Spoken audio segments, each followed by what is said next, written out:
So guys आज की fight है स्मैकडाउन जो हो रही थी Green Bay Wisconsin Rush arena से वो फाइनली एंड हो चुकी है और आज हम फाइनली देखने वाले हैं कि रोमन रेन से सबसे पहले हिसाब चुकता करने का मौका किसे मिलेगा। सो आप देख रहे हैं रेसल मैरिक्स एंड सब्सक्राइब करना तो बनता है। तो शो की धमाकेदार स्टार्टिंग होती है the phenomenal one AJ style से जो रिंग में आते हैं और कहते हैं कि भाई देखो रेंडी ऑर्टन तुम रोमन रेन से लड़ना चाहते हो रॉयल रंबल में और एले नाइट का तो मन कर रहा है कि वो जहां मर्जी वहां लड़ने लग जाएंगे रोमन रेंस के साथ, लेकिन मुझे इन सबसे कुछ लेना देना नहीं है और ना मुझे इन लोगों से फर्क पड़ता है क्योंकि मैं फिनोमिनल वन हूँ, मैं नंबर 1 हूँ और मुझे ही मौका मिलना चाहिए रोमन रेंस से सबसे पहले लड़ने का। जिसके बाद वहाँ पर दी अपराइजिंग स्टार एले नाइट आ जाते हैं और वो कहते हैं कि let me talk to you, कि मुझे इस आर्ग्यू में पढ़ना ही नहीं है कि कौन रोमन रेंस से पहले लड़ेगा। देखो सबसे पहले तो मैं ही लड़ने वाला हूँ, उसके बाद जिसको भी नंबर 1 बनना है तो बनते रहना। फिर एजे स्टाइल कहते हैं कि हाँ मैंने सुना, लेकिन रोमन रेंस से पहले तो मैं ही लड़ूंगा और जो भी मेरे रास्ते में आया भले ही वो तू क्यों ना हो मैं किसी को नहीं छोड़ने वाला। इसके बाद वहाँ पर द वाइपर रेंडी ऑर्टन आ जाते हैं। वो कहते हैं कि देखो मैं मानता हूँ कि तुम दोनों को भी ब्लड लाइन से काफी ज्यादा इश्यूज है, अप्रिशिएट करता हूँ मैं, लेकिन रोमन रेंस ने मुझे 18 महीनों तक घर पे बैठा दिया। मैंने वो सब एंजॉय तो किया लेकिन मैंने ये सारी चीजें मिस भी करी और अब मुझे बदला चाहिए। तो कोई भी मेरे रास्ते में आएगा तो देखो अच्छा नहीं होगा। एले नाइट कहते हैं कि देखा मैंने तुम लोगों को, तुम भी रोमन रेंस से पिट गए थे एजे स्टाइल और तुम भी पिट गए थे रेंडी ऑर्टन, लेकिन रोमन रेंस मुझे नहीं मार पाया क्योंकि मैं बुलेट प्रूफ हूँ और अगर कोई मुझे ज्वाइन करना चाहता है तो ज्वाइन कर ले, लेकिन लड़ूंगा तो मैं ही। लेकिन इन सारी चीजों को संभालने के लिए वहाँ पे जनरल मैनेजर निक एल्डिस आ जाते हैं और वो कहते हैं कि थम जाओ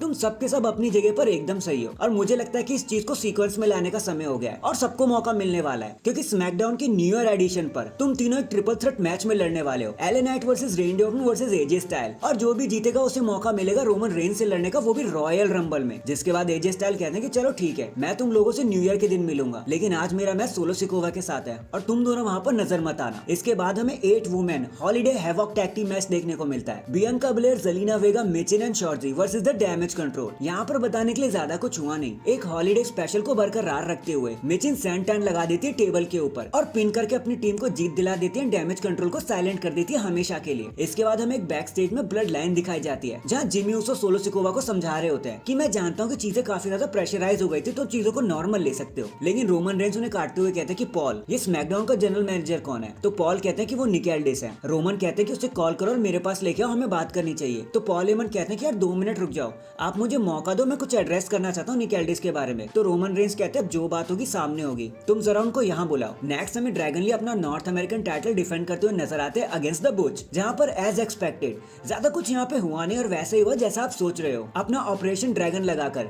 ड्रैगन ली बुच को पिन कर देते हैं और ये मैच एंड हो जाता है और वो अपने टाइटल को रिटेन कर लेते हैं। डायनामिक बैक स्टेज सेगमेंट में निक एल्डिस दिखाए जाते हैं जो ब्लड लाइन के लॉकर रूम में जाते हैं क्योंकि पॉल हेमन उन्हें लेकर आया था रोमन रेंस के कहने पर, जहाँ रोमन रेंस उनसे पूछते हैं कि तुमने जितने भी मैच रखे देखा मैंने, बहुत अच्छा लगा, लेकिन तुम्हें नहीं लगता कि तुम्हें पहले मुझसे पूछना चाहिए? एडम पियर्स से सीखो यार, स्मैकडाउन पर चीजें वैसी नहीं होती जैसे तुम चाहते हो, वहां पर चीजें वैसी होती हैं जैसे ट्राइबल चीफ चाहता है। फिर निक एल्डिस कहते हैं कि भाई मैं जानता हूँ कि मैंने क्या किया है और ये सारे मैचेस मैंने अपने होशो हवास में बुक करे हैं और मैं एडम पियर्स जैसा मिडल मैन नहीं हूँ। देखो मैं एक ऑफिशियल हूँ और मैं जैसा चाहूँ वैसा कर सकता हूँ। सोलो सिकोवा को आज हर हाल में लड़ना ही पड़ेगा एजे स्टाइल के साथ। और क्या तुम जानते हो सोलो सिकोवा ने जॉन सीना को ऐसे संभाला जैसे तुम भी नहीं संभाल पाए रोमन रेंस, तुम भी नहीं कर पाए जैसे सोलो सिकोवा ने पीटा जॉन सीना को। और आई एम सॉरी ये मैचेस तो होकर रहेंगे और हाँ मैं जा रहा हूँ यहाँ से क्योंकि सोलो सिकोवा और एजे स्टाइल के मैच को मुझे मॉनिटर भी करना है। एंड निक एल्डिस वहाँ पर चले जाते हैं और रोमन रेंस गुस्सा हो जाते हैं। देन हमें केविन ओवेंस वर्सेस कार्मेलो का मैच दिखाया जाता है जहाँ पर यूएस टाइटल का टूर्नामेंट क्वालिफायर मैच भी होना था। यहाँ पर कार्मेलो ने अपनी पूरी हिम्मत दिखाई, लड़ने की पूरी कोशिश करी,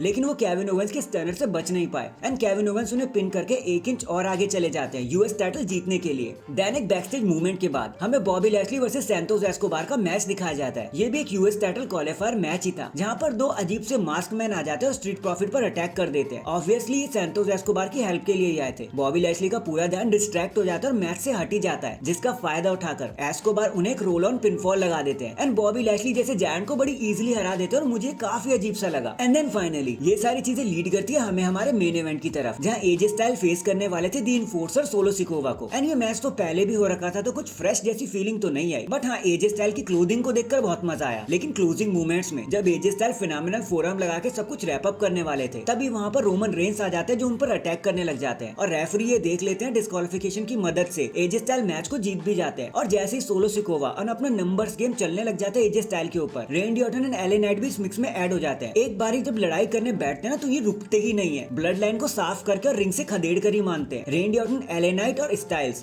जब रिंग के अंदर खड़े होते हैं तो इनके बीच में आर्ग्यूमेंट्स हो जाते हैं और एजे स्टाइल कहते हैं जब मैंने मना किया था मैच में नहीं आने को तो तुम आए क्यों। और इसी के साथ इन तीनों के बीच में लड़ाई हो जाती है। सोलो सिकोवा और जिमी ऊसो भी मारने जा रहे होते हैं, लेकिन रोमन रेंस उन्हें रोक लेते हैं कि भाई चिल मारो, ये आपस में ही लड़के ऐसे ही खत्म हो जाएंगे। और हमें AJ Styles, L A Knight and Randy Orton के बीच में ब्रॉल देखने को मिलती है जो बंद होने का नाम ही नहीं लेती। एंड डैंग, इसी फ्रस्ट्रेशन एंड कंफ्यूजन के साथ हमारी आज के फ्राइडे नाइट स्मैकडाउन यहीं पर एंड हो जाती है। वैसे आपका आज के शो के बारे में क्या कहना था, कमेंट करके जरूर बताना। एंड चैनल पर नया है तो चैनल को जल्दी से लाइक एंड सब्सक्राइब कर दो। बाकी मैं मिलता हूँ आपसे किसी और अपडेट के साथ, तब तक के लिए अपना ख्याल रखें और खुश रहें।